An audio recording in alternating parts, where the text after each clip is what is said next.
அதே மாதிரி ஒரு வீட்ல தென்கிழக்கு மூலை கிச்சன் அக்னி மூலைன்னு பேரு.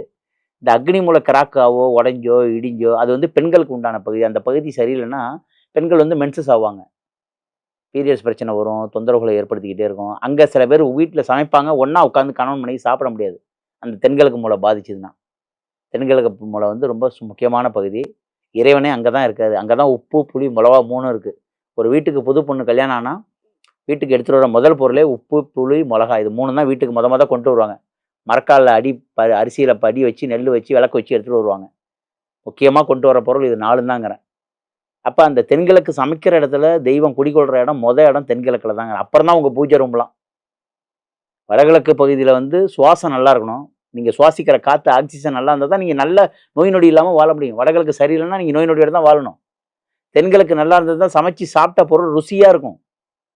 சார் என்னமோ சமைச்சா என் ஒய்ஃபு நானா சாப்பிட முடியல. எங்க 2 பேருக்குள்ள சண்டை வந்துருது. டேஸ்ட்டா இல்ல. நான் வீட்லயே சாப்பிட முடியலன்னா இப்படிலாம் பிரச்சனை இருக்குங்கிறேன். அதுக்கு அடுத்தது தென்மேற்கு பகுதி. அது கணவன் மனைவி உடல் உறவு. சா கணவன் மனைவி வந்து பெட்ரூமு, படுக்கை அறை அப்படின்னு சொல்ற இடம். பள்ளி அறை, படுக்கை அறைன்னு. அத நீங்க நல்லா நீட்டா வச்சுக்கணும். அந்த இடத்துல பீரோல வடக்கு பார்த்து வச்சுக்கலாம் உள்ளுக்குள்ள. தெற்கு பார்த்து அது கிழக்கு பார்த்து வச்சுக்கலாம். இந்த மாரி பண பெட்டகம் இதெல்லாம் வச்சுக்கலாம். கணவன் மனைவி உடல் உறவும் வச்சுக்கலாம். இந்த மாரிலாம் இருந்தா ரொம்ப நல்லது. அது மாரி உங்க வீட்ல குழந்தைங்களுடைய படம், கிட்ஸுங்களுடைய படம், அது மாரி ராமர், லட்சுமணர் அதாவது ராமர், சீதா கல்யாணம் ஆயி திருமண கோலத்துல உள்ள படம். இந்த மாரிலாம் நீங்க வச்சுக்கிறது ரொம்ப நல்லது.